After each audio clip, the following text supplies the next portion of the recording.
As we celebrate Christmas this season, it seems fitting to talk about the birth of Jesus. If we're going to talk about these things, we need to address the purpose of his coming. As we begin, I think it's important to realize that Jesus did not just appear in history accidentally. The timing of Jesus' birth was predetermined. In Galatians 4, verse 4, it says, "But when the time had fully come, God sent forth his Son, born of a woman, born under the law, to redeem those who were under the law, so that we might receive adoption as sons." For a period of approximately 200 years, the Roman Empire realized a period of peace, known as the Pax Romana.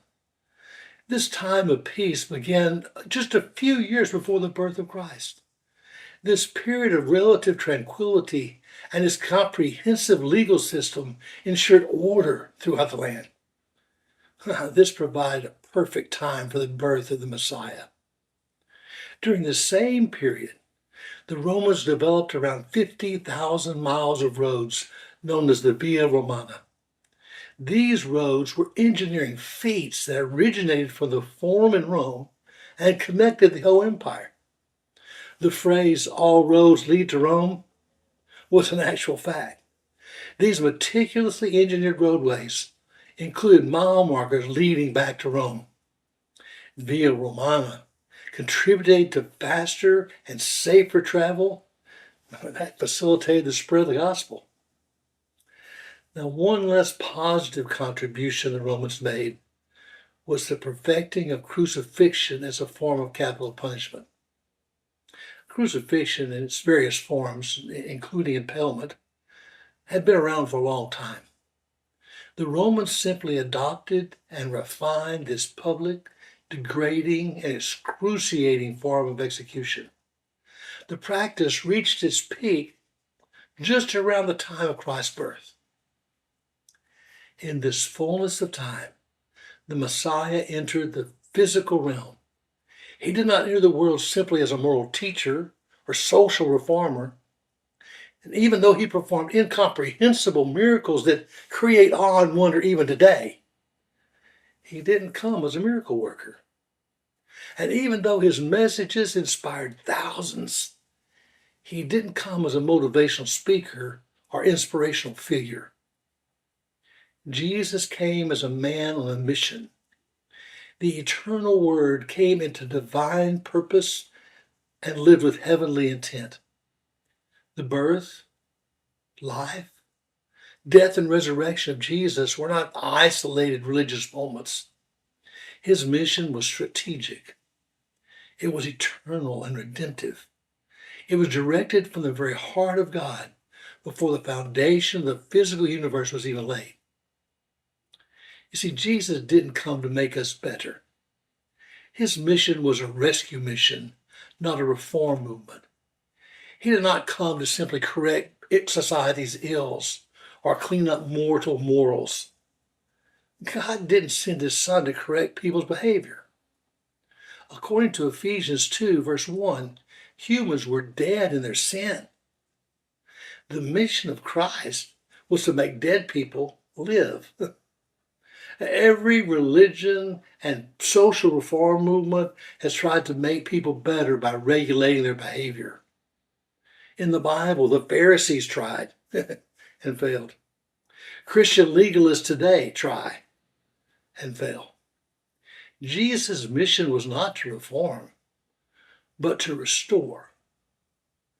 Luke 19:10 says, "For the Son of Man has come to seek and to save that which was lost." That Greek word translated save means to rescue, to deliver, preserve, to heal, or make whole. In simplest terms, it means to restore loss into wholeness and safety. Now notice carefully, that verse says that Jesus came to restore that which was lost rather than those who were lost. Jesus came to restore the life that was lost by Adam. Let's take a moment to examine some verses that reveal this mission statement of Jesus. We just looked at Luke 19:10, where Jesus came to seek and to restore that which was lost. In John 10:10, Jesus tells us that he came that we might have true life and have that life in abundance. John 3:17, for God did not send his Son into the world to condemn the world, but that the world through him might be saved. This verse follows the most famous of all verses, John 3:16, which states that Jesus came to bring everlasting, eternal, infinite life to humanity. In John 18:36, Jesus makes it clear to Pilate that he did not come to establish a new political system. He says, my kingdom is not an earthly kingdom. If it were, my followers would fight to keep me from being handed over to the Jewish leaders. But my kingdom is not of this world.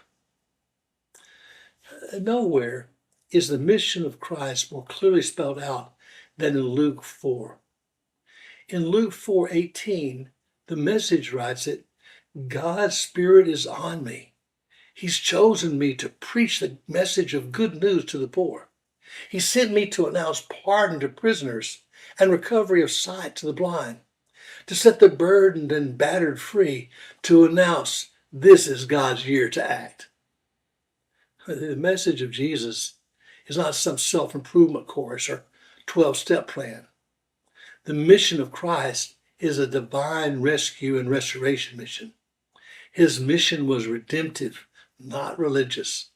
Religious has no power to save. The Old Testament sacrifices didn't take away sin.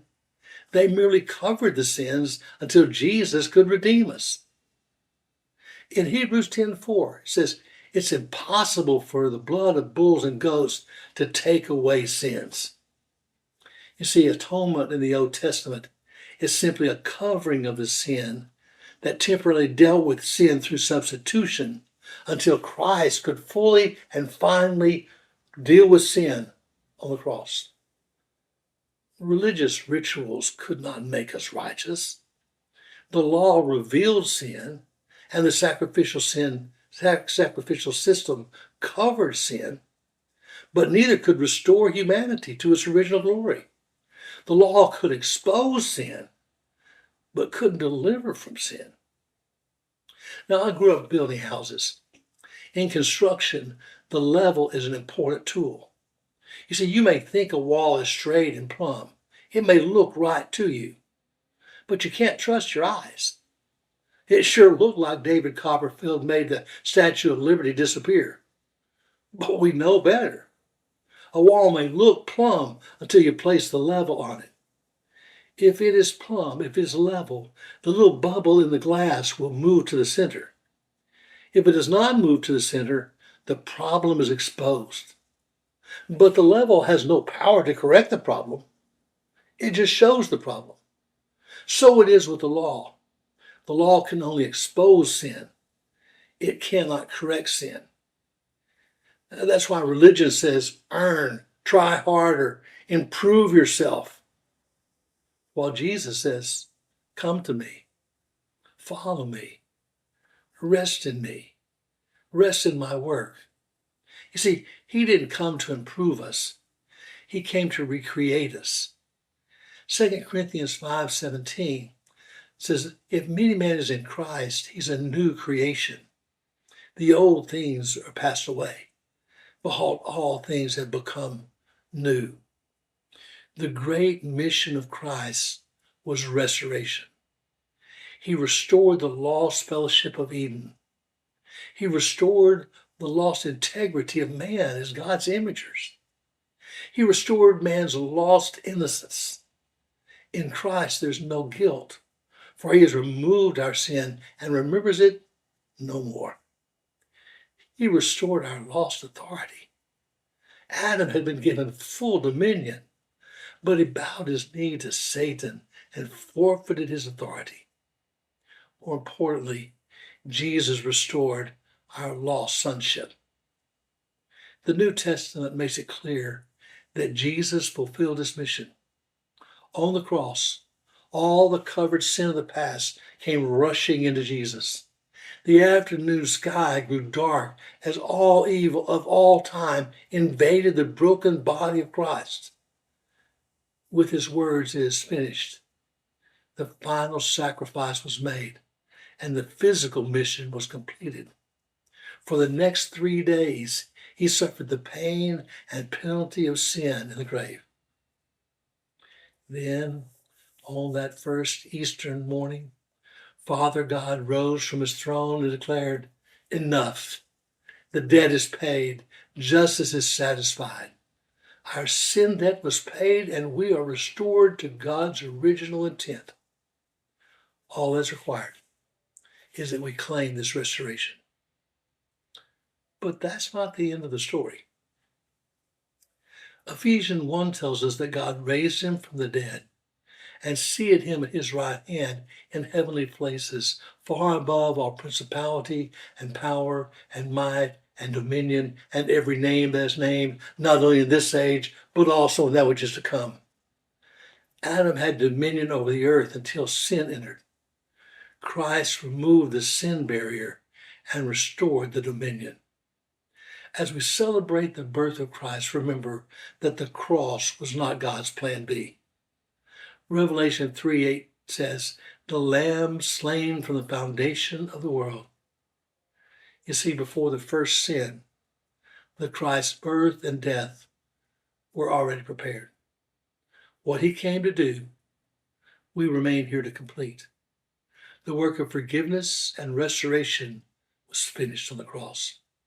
But the task of proclamation was just beginning. His mission of seeking and saving what was lost has become our mission of saving those who are lost. But always remember, we're not salespeople. We're witnesses.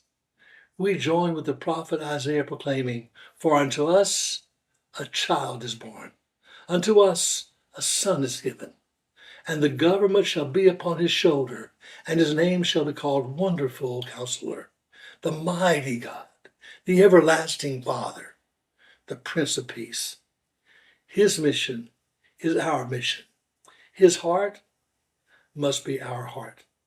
The mission of Jesus is still in play, and we're both the object of and the continuance of that mission.